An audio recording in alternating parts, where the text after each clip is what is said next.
Hey everybody, it's Sifa. Before I make this video, I wanted to say a few things. Number one, I guess I really just have one thing to say actually. I wanted to apologize to everyone who has written me messages on Facebook. People have sent me a lot of Kick messages on Kick Instant Messenger. And I wanted to apologize for not responding to all those. It's not because I don't care about you. It's not because I don't love you. It's not because I don't want to help you. Unfortunately, I just don't have enough time and energy to talk to everyone that I wish I could.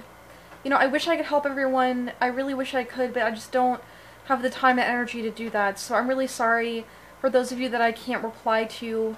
Okay, so let's move on to a different subject. What is a phobia, and how do you know if you have one? Okay, so first of all, I've never actually had a phobia, technically. My biggest fear are kind of weird things. Like when I was little, I was really terrified of Oompa Loompas, and I still kind of am. Like if I see someone dressed up as an Oompa Loompa, I like kind of freak out, and it makes me really anxious and stuff. But that's like, also I'm kind of afraid of people wearing masks, especially like animal masks. That's kind of been like a recent fear, but it's like really terrifying to me.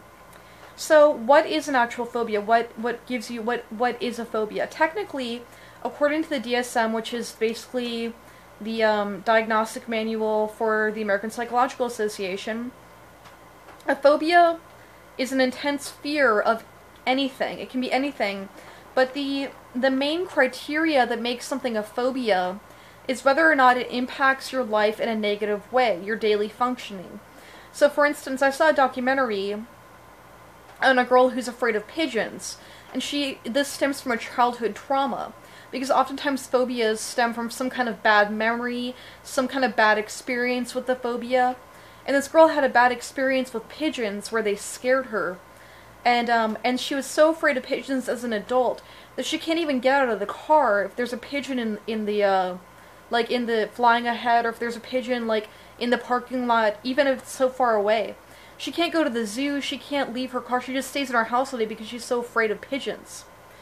So you see, she's an event coordinator. She's like a promotional something, and she can't even go outside if there's pigeons. So it was giving her trouble at work. It was giving her trouble, like leaving her house, giving her trouble seeing her friends, and so that's trouble in your work, in your daily life, and in your social functioning.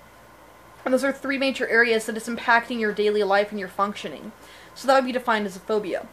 Oftentimes, people misuse the term phobia when they say, oh, I'm afraid of wasps, I'm afraid of bees, I'm afraid of clowns, I'm afraid of, you know, whatever. People say this all the time. It's not an actual phobia unless it's causing you major problems in your daily life. Like if you saw a wasp and you had a panic attack and couldn't leave your house for 3 days, then maybe it would be a phobia. But, it's not to say that fears are fears and they're scary. It's just saying it's not diagnosable, and it's not a traditional phobia as according to the American Psychological Association.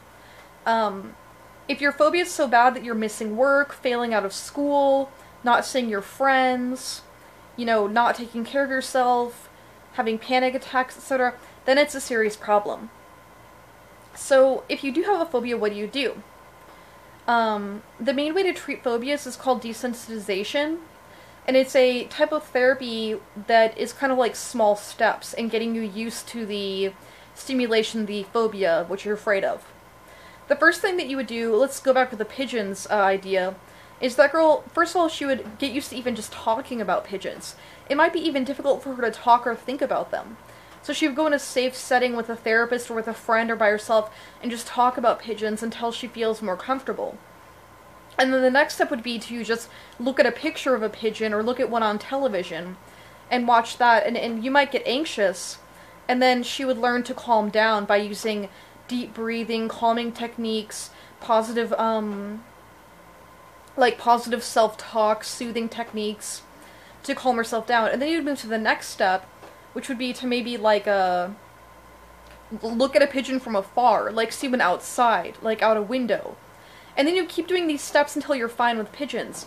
And it's very, very difficult. It's an incredibly difficult process, but it does work. And it's really painful and causes a lot of anxiety, but it works. And So yeah, I just wanted to make this little video about phobias. You know, one thing I think is really, really, really dumb is that there's like a freaking name for every phobia. Like, why do we need a dumb name for every single phobia? Like, they have lists of like the names of the weirdest phobias. Why can't we just call it fear of pigeons or like fear of spiders? Why does it have to be arachnophobia? Like, it's, you realize I had to memorize like 50 different phobias in school? Like, I have my degree in psychology now. And I had to memorize like 50 different phobias. Like, why do we even have that? Like, why can't we just call it fear of something? I don't even understand. It's so stupid. Anyway, that was my little rant of the day, I guess. Hope you guys are doing awesome. Love you much. Bye.